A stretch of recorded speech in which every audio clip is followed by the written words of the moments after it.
నా first podcast దేవుడితో చేస్తున్నాను అనమాట. అసలు ప్రెసెంట్ జనరేషన్ మనుషుల జీవితాన్ని ఎలా క్రియేట్ చేశారో మనం దేవుడిని అడిగి తెలుసుకుందాం. చెప్పండి. అంటే ఆల్మోస్ట్ అందరి జీవితాలు ఒకేలా ఉంటాయి కానీ చిన్న చిన్న డిఫరెన్సెస్ ఉంటాయి. అంటే అందరిలోని కామన్ పాయింట్స్ ఉంటాయి కదా. పోనీ ఎవరో ఒకరి జీవితాన్ని ఎగ్జాంపుల్ గా తీసుకొని చెప్పండి. అంటే మాక్సిమం చైల్డ్హుడ్ లో ఏ ప్రాబ్లమ్స్ లేకుండా పెట్టేస్తాం. ఆ చిన్నప్పుడు ఎవరన్నా అలాగే చేస్తాం. నువ్వు చెప్పరా, నువ్వు చెప్పు.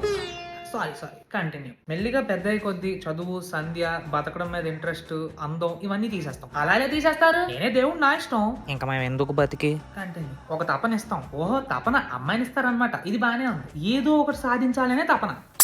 ఓహో దట్ట తపనా. పోన్లేండి, ఆ మోటివేషన్ తో మేము కెరియర్ బిల్డ్ చేసుకోవచ్చు కదా. ఆ తపన ఇస్తాం కానీ మీరు ఏం చేయలేరు. ఇంకెందుకు మేము బతికి చచ్చిపోవడం నయ్యం. ఆ చచ్చిపోవడానికే మీకు మార్గాలు ఈజీ చేసేస్తున్నాం. God is for creation, not distraction. My life my rules. Me life me rules ఉన్నప్పుడు మీ లైఫ్ మీద పెట్టుకోండి. అవతల లైఫ్ మీద ఎందుకు పెడతారు? అరుస్తున్నావేంట్రా? నేను చంపిమంటావు ఇప్పుడు?